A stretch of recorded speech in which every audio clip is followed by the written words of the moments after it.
Hello friends, law lecture में आप सब लोगों का स्वागत है। आज हम लोग बात करने वाले हैं इंटरप्रिटेशन ऑफ स्टैट्यूट्स में एक और मैगजीम्स के बारे में, जिस मैगजीम्स को कहते हैं कॉन्टेम्पोरिया एक्सपोशियो एस्ट फोर्टिस्मा इन लेगे। इस वीडियो में हम लोग कवर करेंगे भाई ये मैगजीम है क्या, कहाँ अप्लाई होती है, कहाँ पर अप्लाई नहीं होती है, क्या इसकी लिमिटेशन है, क्या एडवांटेज है, क्या डिसएडवांटेज है, और लास्ट वन में हम लोग बात करेंगे केस लॉ। साथ के साथ हम इस मैगजीम्स को याद रखने का एक ट्रिक भी समझेंगे। तो चलो वीडियो शुरू करते हैं।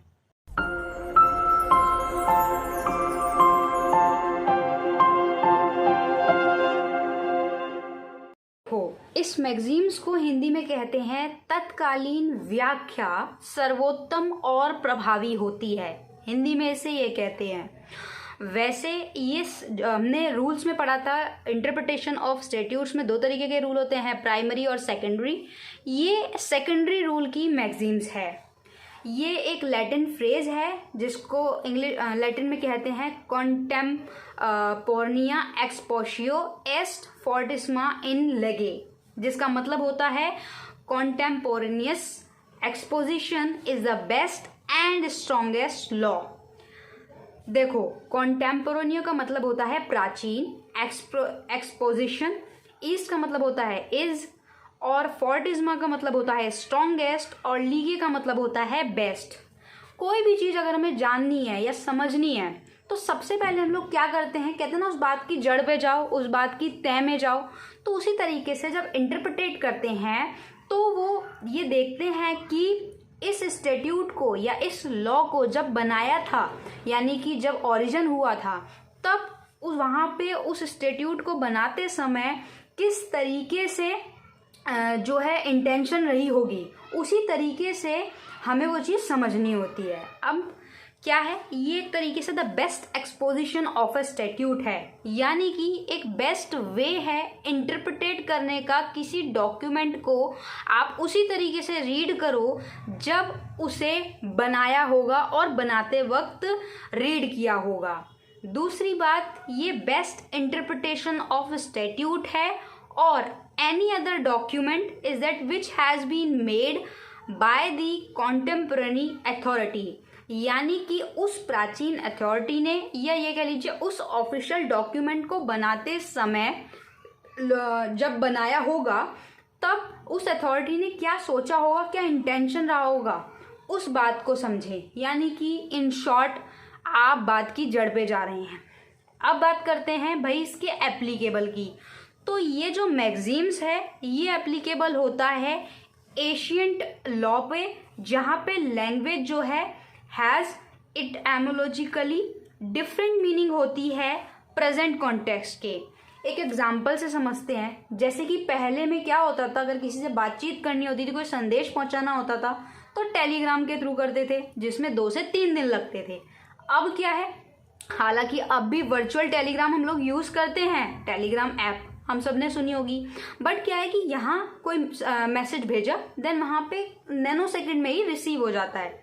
तो वो टेलीग्राम अलग है, और आज के समय में प्रेजेंट कॉन्टेक्स्ट में क्या मीनिंग है। दूसरी बात, ये पॉजिटिव एक्सपोजिशन पे रहता है। जैसे कि कोई ऐसा स्टैट्यूट में वर्ड है जो एम्बिगुअस है या अनक्लियर है, तो वहाँ पे क्या करना है भाई, ये स्टैट्यूट का मतलब तो समझ में आ रहा है, लेकिन उसकी इंटेंशन क्या है तो ये पहले जाके देखनी होगी। तो यहाँ ऐसे स्टैट्यूट पे ये एप्लीकेबल होता है। तीसरी बात, जहाँ पर क्लियरली स्टैब्लिश है किसी इनेक्टमेंट को लेके कि वो रॉन्गफुल इंटरप्रिटेट होता आ रहा है, तो कोर्ट उसको सही करेगी और पास्ट में जो मिस्टेक होती आ रही है उसको सही करते चलेगी।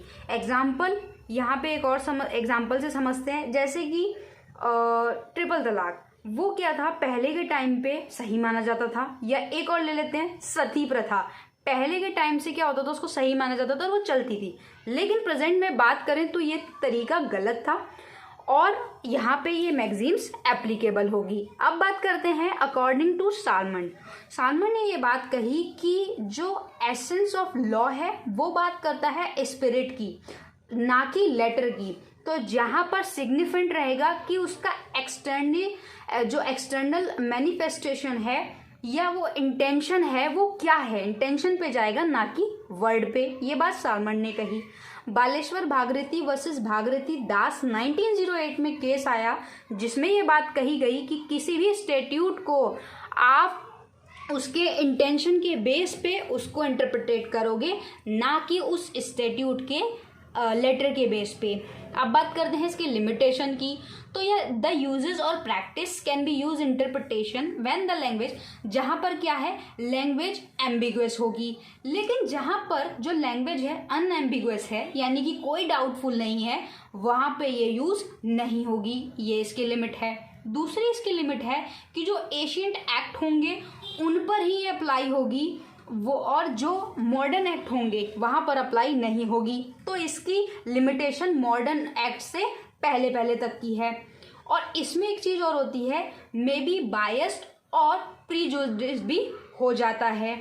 अब ये इसको एक एग्जांपल से समझते हैं। देखो, द इंडियन एविडेंस एक्ट 1872, उस पर ये मैगजीन अप्लाई नहीं हो रही, लेकिन द बॉम्बे एक्ट में 1888 में ये अप्लाई हो रही है और 1872 में बना है, जबकि इंडियन एविडेंस एक्ट वहाँ पे अप्लाई नहीं हो रही। तो कहीं ना कहीं एक बायसबीनेस इसमें देखने को मिलती है। तीसरी बात, जहाँ पर जो सब्सटेंटिव है वो इम्प्लाइड है या क्वेसी रिपील है किसी एक्ट में, तो वहाँ इसकी एक लिमिटेशन का एक और पार्ट है। अब बात करते हैं इसकी एडवांटेज की। तो एडवांटेज ये है कि जहाँ पर क्या है कि कुछ ऐसा लेजिस्लेचर के द्वारा कोई बना दिया गया जो आउट मॉडल्ड है, तो उसको एक ओवरटर्न करने की एक पावर मिल जाती है, एक एडवांटेज इसका देखने को मिल जाता है। जैसे कि हमने पहले भी बात करी थी ट्रिपल तलाक की, तो वो क्या था कि वो आउटडेटेड था, आउट मॉडल था, बट लेजिस्लेशन के थ्रू, इस मैगजीन्स के थ्रू लेजिस्लेशन से क्या हो सकता है, उसमें चेंजेस कराए जा सकते हैं।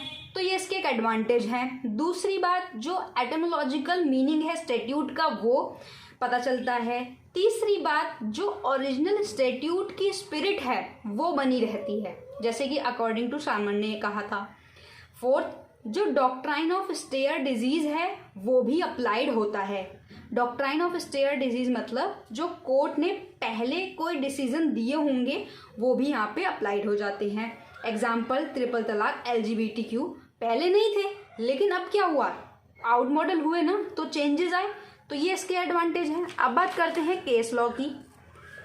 तो देखो, केस लॉ, सबसे पहला केस है Haryana state lottery versus government of NCT Delhi and others. 17 जुलाई 1998 का ये केस था, जिसमें बात की गई कि जो लॉटरी टिकट है वो गुड्स है और वहाँ पे जो है सेल्स टैक्स लगेगा। लेकिन इस प्रिंसिपल को, इस मैगजीन्स को यूज करते हुए ये बात कही कि पहली बात तो ये कि जो अथॉरिटी है वो क्या इम्प्लीमेंटिंग करेगी इस एक्ट पे। दूसरी बात, क्या जो दिल्ली सेल्स टैक्स एक्ट है वहाँ पे कहीं भी ये बात दी गई है कि लॉटरी टिकट नहीं होगी, ना तो ये दे रखा है कि लॉटरी टिकट गुड्स में होगी और ये भी नहीं दे रखा है कि नहीं होगी।